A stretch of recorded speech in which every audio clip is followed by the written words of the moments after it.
Pero como decía nuestra colega directora de esta charla de hoy, hay buenas noticias. El crecimiento de la afiliación de los pobres ha sido un éxito. Como ustedes pueden observar, los quintiles más pobres de la población entre 1995 y 2008 han alcanzado unas tasas de afiliación enormes al régimen subsidiado. Si fuera economista, diría que se ha producido una perfecta senda rawlsiana de equidad en términos de el crecimiento de la afiliación de los más pobres al régimen subsidiado. En términos de afiliación, todos los analistas dicen que eso es muy progresivo, efectivamente lo es. Pero estamos hablando simplemente de afiliación. Ahora, son integrales, equitativos y de fácil acceso los beneficios ofrecidos por el Sistema General de Seguridad Social. Lo primero que hay que decir es que el Plan de Beneficios de Colombia tiene sus antecedentes en el viejo Instituto de los Seguros Sociales. En 1977, el ISS, para efectos de contratación de servicios con entidades particulares, diseñó una especie de plan de beneficios bastante completo en su momento. Ese plan de beneficios, a pesar de que la ley y de los técnicos decían que había que construirlo con los mecanismos de costo, efectividad, etcétera, fue negociado políticamente. Y en el debate en el Congreso de la República en 1993 fue el plan que quedó incluido para los afiliados al régimen contributivo. Sin embargo, ese plan fue muy poco actualizado en el curso de su historia. Las tecnologías cambiaron, los problemas de salud cambian. La salud es un concepto indeterminado, ¿no es cierto? Como lo son las tecnologías en salud, son cambiantes, pero la actualización del plan de beneficios solo inicia en el año 2002, con medidas puntuales.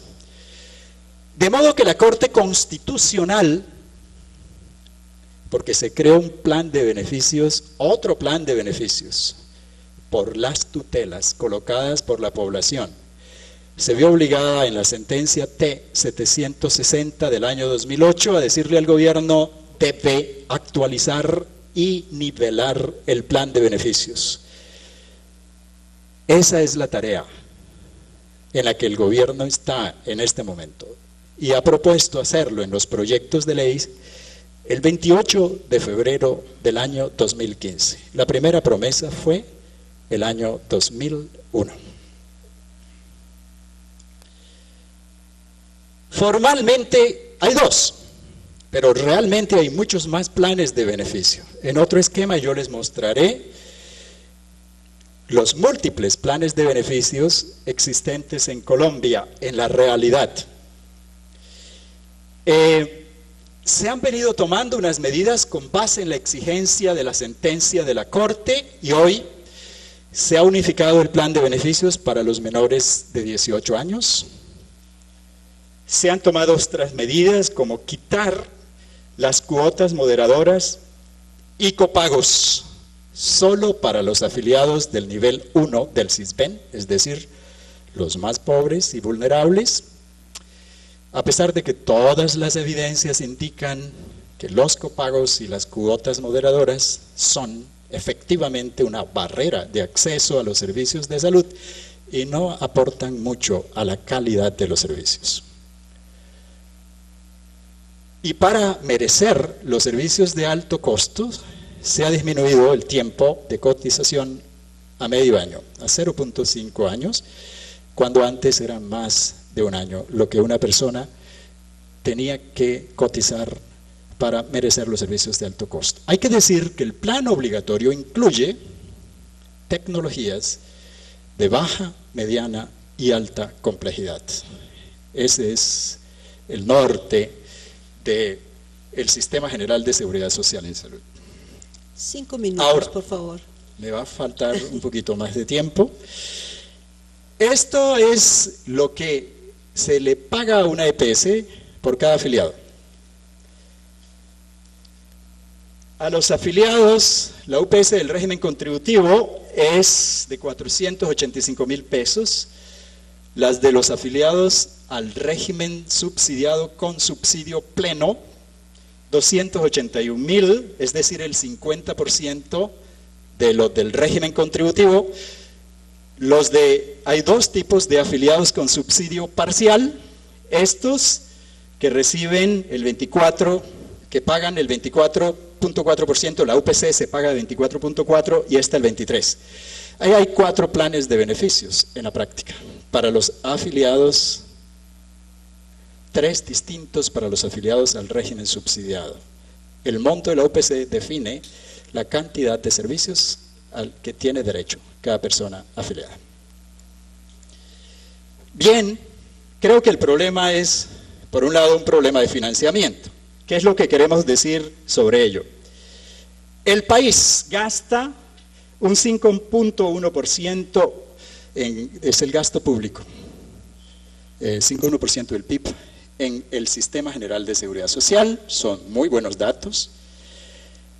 El pago, el gasto privado es del 1%, son excelentes datos. Miren ustedes, comparado Colombia frente a otros países de la región, es el que menos gasto privado tiene.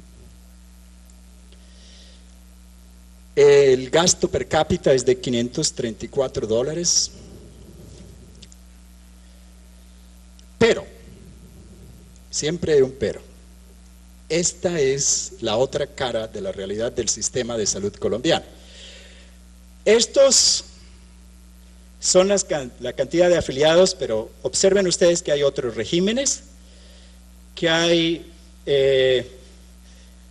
unos regímenes exceptuados cuya prima o cuyo per cápita es de más de 1 millón de pesos, si usted compara eso con los afiliados, perdón, de más de 2 millones de pesos, si usted compara eso con los afiliados al régimen subsidiado, que es de 273,000, el per cápita disponible, no estoy hablando del per cápita efectivamente contratado a las EPS.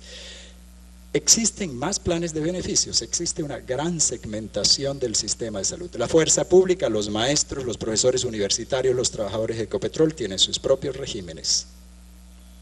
Y el monto, el gasto en tutelas es más o menos este.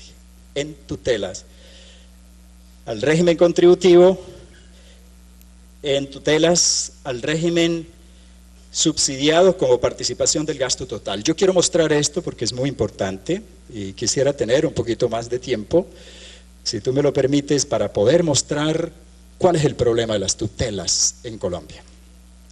Las tutelas totales en el país han crecido, pero igualmente la proporción de tutelas de salud.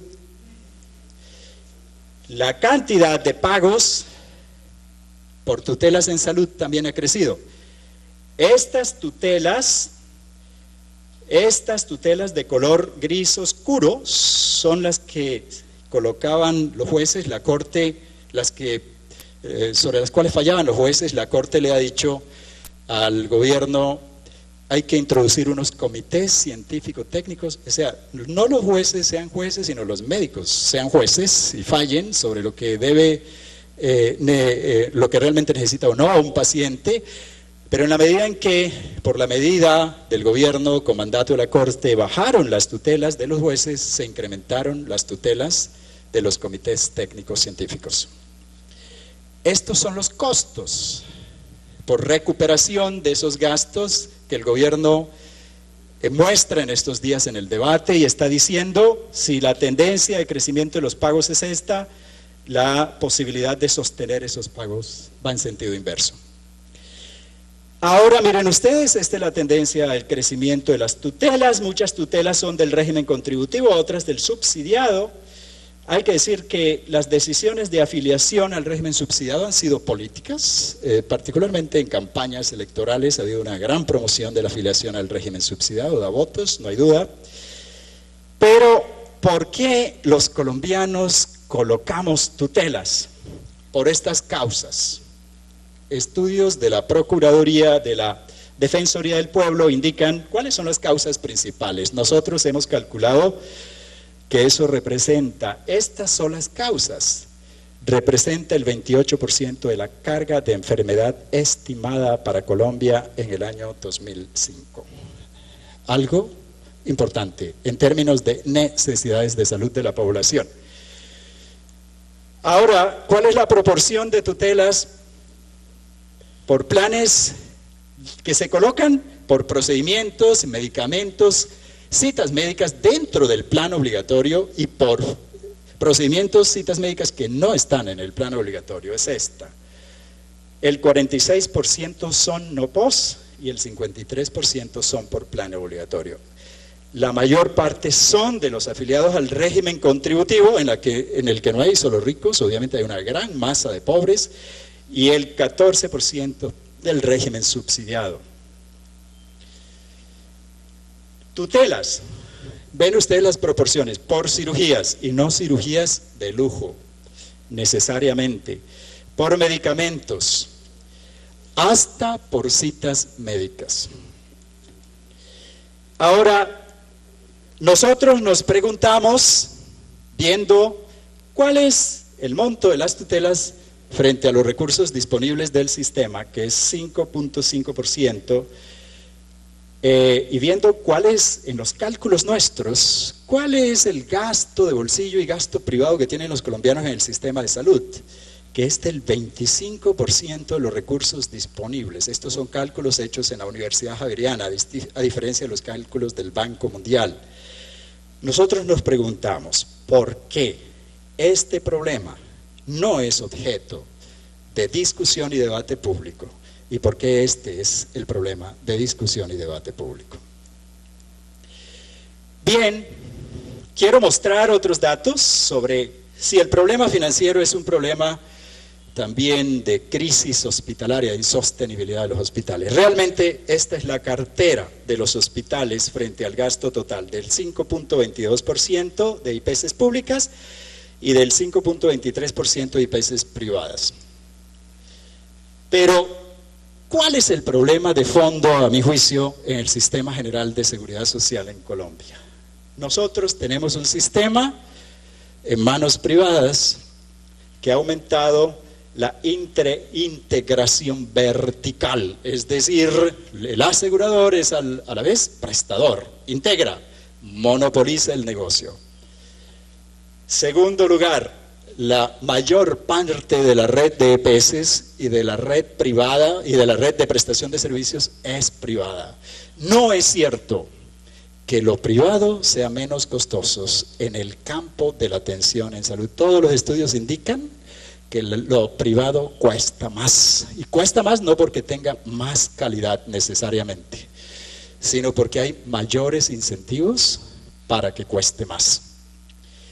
Lo otro que decimos es que hay mala gestión del flujo de recursos, tanto de los recursos que administran las EPS como los que administran los entes territoriales. La demora en el pago de los servicios prestados es enorme, y lo es por muchas razones.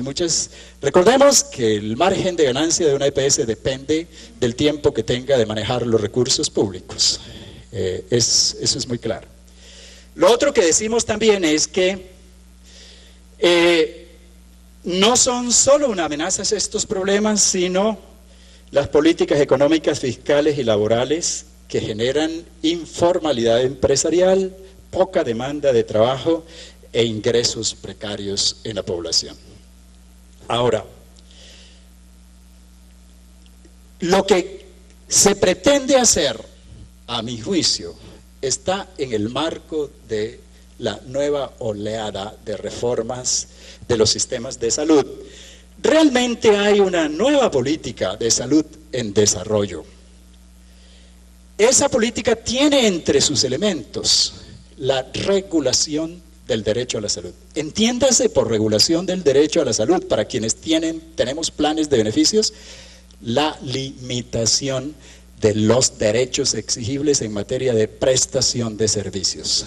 En Chile, aquí también tal vez se ha venido hablando de lo que es explícito y de lo que es implícito, de lo que son garantías exigibles y de lo que no son garantías. Y se ha propuesto como instrumento mecanismos de priorización fundamentados en procedimientos técnicos como el costo, efectividad, la carga de la enfermedad, entre otros mecanismos que incluyen o excluyen beneficios según los criterios de los expertos. A pesar de que se dice que siempre hay la posibilidad de la consulta ciudadana, pues la propia consulta ciudadana es reinterpretada en función de los valores y de los criterios de los expertos. La consulta ciudadana no prefigura acuerdos políticos ciudadanos, sino interpretaciones de quienes orientan, manejan las consultas. Al menos eso es lo que es en mi país, que no es realmente extensa. Ahora hay una serie de mecanismos, de instrumentos de gobierno en esa dirección. Decimos que es técnica y que es burocrática, porque no otra cosa para aquellas garantías que no queden incluidas en los planes de beneficios harán los comités científicos y las juntas científicas que hoy se proponen en Colombia, unas manejadas desde las EPS y otras manejadas desde la Superintendencia de Salud, sin ninguna garantía de imparcialidad, ni siquiera de la Superintendencia Nacional de Salud. No es gratis que hoy en mi país el Superintendente Nacional de Salud sea el hermano del presidente de AFIDRO, la Asociación de Droguistas de las grandes empresas transnacionales productoras de medicamentos. Obviamente, otro elemento de esa política, si usted saca beneficios de los planes obligatorios de salud o les da asistencia básica a los pobres, no les queda a esa población, clase media y pobres, otra alternativa que pagar de su bolsillo esas prestaciones que seguramente necesitarán. Como consecuencia, crecerá y se diversificará el mercado privado de aseguramiento. La ley ordinaria en Colombia prevé la creación de seguros voluntarios de salud, no solo entre las EPS, sino entre otro tipo de aseguradores privados, de modo que el negocio es redondo. El otro elemento, sui generis, en el debate colombiano, es la obligatoriedad del autocuidado de la salud de las personas y de las personas respecto de su familia y de sus comunidades. En el desarrollo del debate político en Colombia, en una primera versión de la ley estatutaria, se decía que se elevaba a la categoría de deber de los ciudadanos cuidar de su salud, y si no lo hacían serían castigados con primas adicionales por servicios que se demostrara tenían relación con fallos en el autocuidado. Esa propuesta fue el garrote, se nos quitó, pero se nos dio una zanahoria. Si usted se cuida de la salud, entonces a discrecionalidad de las EPS, usted puede disminuir la parte de copagos, de cuotas moderadoras y de cuotas de recuperación cuando demande el servicio. Ojo, esto violenta la libertad humana.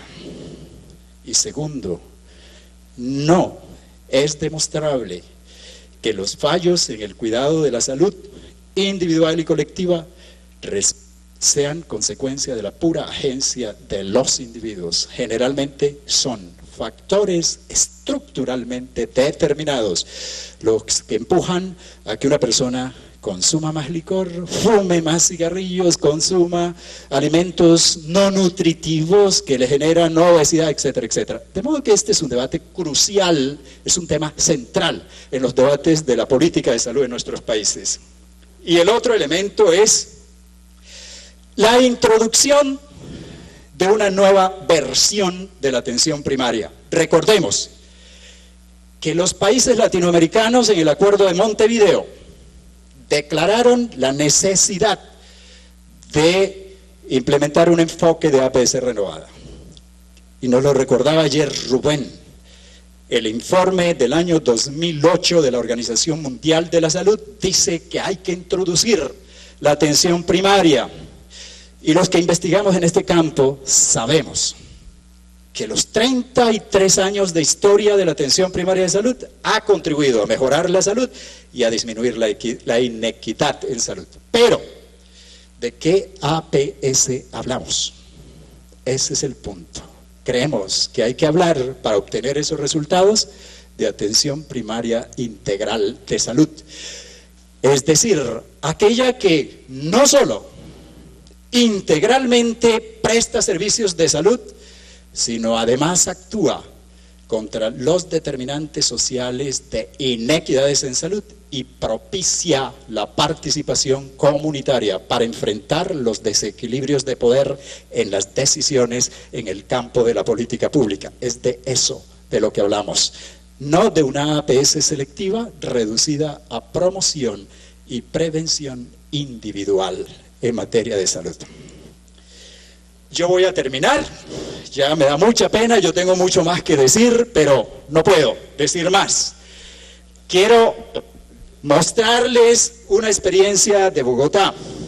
Nosotros, en el año 2004, pusimos en práctica una estrategia de atención primaria de salud integral, con todos los valores, principios y elementos trazados por la Organización Mundial de la Salud y la Organización Panamericana, asesorados por los colegas chilenos, a donde fuimos a ver qué era lo que hacían los SFAN, por los colegas costarricenses y por los colegas brasileros, que tienen estrategias de atención primaria de las cuales debemos aprender los latinoamericanos.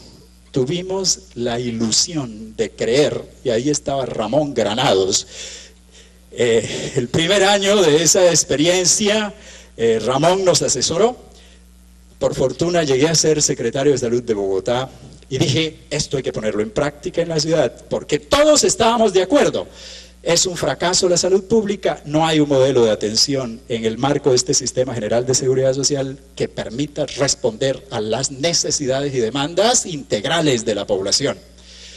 Hicimos este diseño. Y varios años después de investigación, aplicando un instrumento de Barbara Starfield, una de las expertas en atención primaria de salud, encontramos qué es lo que Bogotá ha podido construir. Un enfoque en el cual, cometí un error, en el cual el carácter familiar y el carácter comunitario, a pesar de que se ha intentado que funcione, no funciona. En donde el acceso es difícil para la población. Y esto es el dato de los hospitales públicos, no le estoy mostrando el dato de los hospitales privados con los cuales se comparan los hospitales públicos de Bogotá, centros de salud, digamos, ya los llamamos hospitales. ¿Por qué no funciona? Porque la lógica del sistema no está orientada a prestar servicios integrales, porque hay un enorme dominio de las EPS, porque hay una fragmentación del mercado, porque usted no puede territorializar la atención en salud y prestarla de modo integral. Quisiera decirles más, pero el tiempo no me lo permite. Mil gracias.